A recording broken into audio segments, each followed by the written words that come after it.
I'm 74 years old, and I'm about to tell you something that most people don't want to hear. After 70, independence doesn't disappear all at once. It fades quietly, slowly, almost politely. One day you're driving without thinking about it. Then one day, you hesitate before turning the key. One day you walk to the store without effort. Then one day, the distance feels longer than it used to. And here's the dangerous part.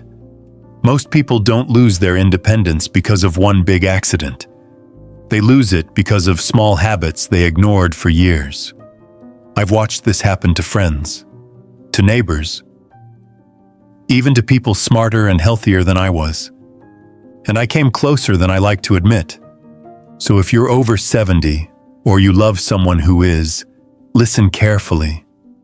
Because what I'm about to share isn't about motivation or optimism. It's about staying able to live your own life on your own terms for as long as possible. After 70, independence is no longer automatic. It's something you must protect deliberately. Let me start with the first habit, and this one surprises almost everyone. Habit 1. You move every day, even when you don't feel like it. Not exercise the way young people mean it. Not gyms. Not punishment. Not chasing fitness goals. I mean movement with purpose. In my late 60s, I thought I was active. I drove everywhere. I stood at work. I did chores. But I wasn't really moving. Then one winter morning, I got out of bed, and my legs didn't feel weak. They felt unfamiliar, like they belonged to someone else. That scared me more than any doctor's warning. After 70, your body follows a brutal rule. What you don't use, you lose. Walking daily is not optional anymore. It's maintenance. Short walks, slow walks, multiple walks, it doesn't matter. What matters is that your legs remember their job. Every step you take tells your brain, I still need this ability. And your brain listens. The people who stop walking don't just lose strength, they lose confidence. And once confidence goes, independence follows. Habit 2. You protect your balance like your life depends on it. Because it does. Falls are the quiet thief of independence. I've seen it again and again. One fall, one fracture, one surgery, and suddenly, driving stops. Walking becomes cautious. Life shrinks.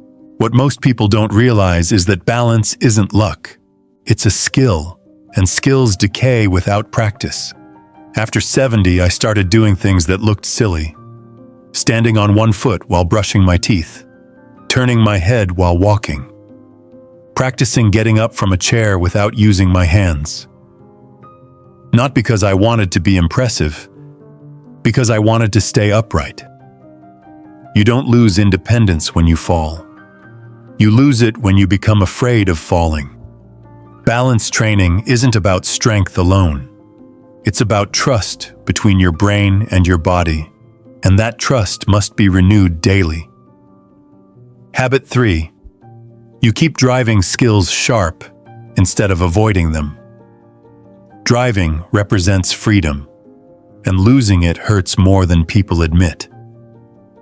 I watched a close friend slowly stop driving, first at night, then on highways, then anywhere unfamiliar. He told himself it was caution. Within 2 years, his world had shrunk to a 5-mile radius. The problem wasn't his eyes or his reflexes. It was avoidance. After 70, driving doesn't disappear because you're incapable. It disappears because confidence erodes quietly.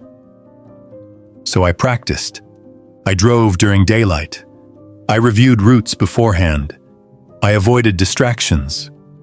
I stayed current with my vision, my hearing, my reaction time. Driving less doesn't keep you safer long term. Driving smarter does.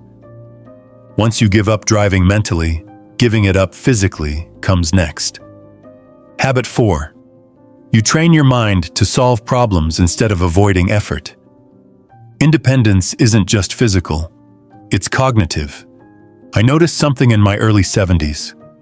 When something felt complicated, I felt tempted to say, "I'll deal with it later." Later is dangerous.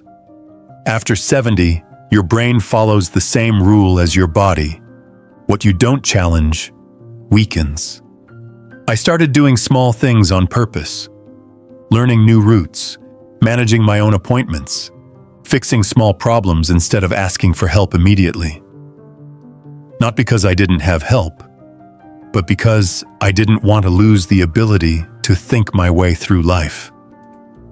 People don't lose independence when they need help sometimes. They lose it when they stop trying first. Habit 5.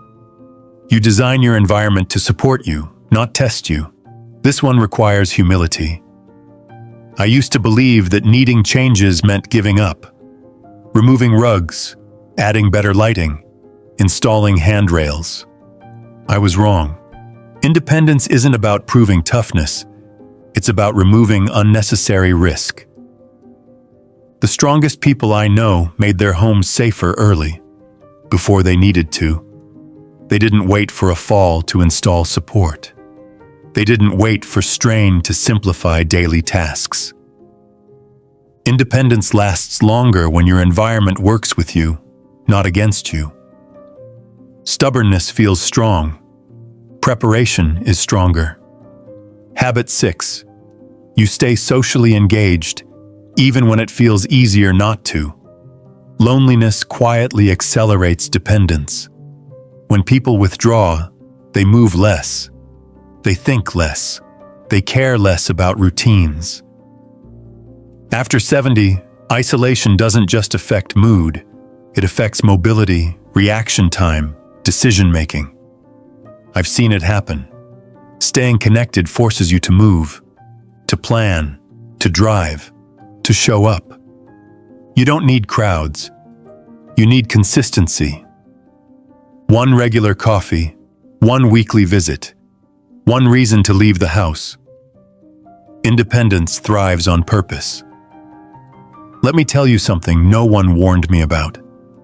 After 70, the line between still capable and suddenly dependent is thinner than you think. Most people cross it accidentally. Not because they're weak, but because they assumed independence would last on its own. It doesn't. I'm 74 now. I still walk where I need to go.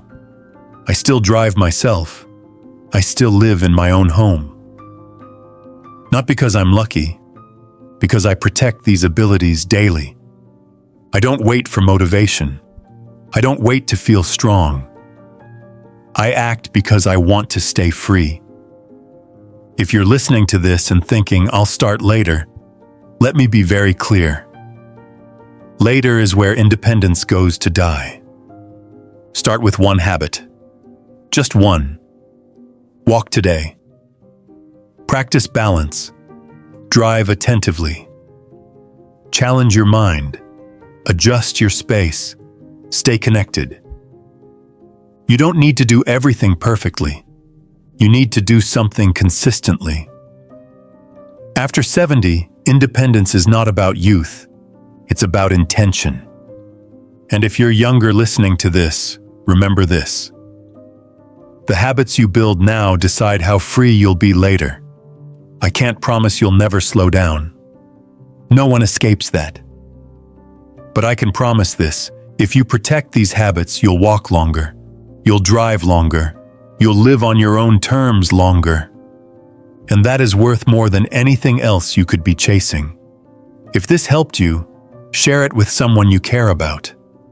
Because independence isn't just personal. Sometimes, it's a gift you give to the people who love you most.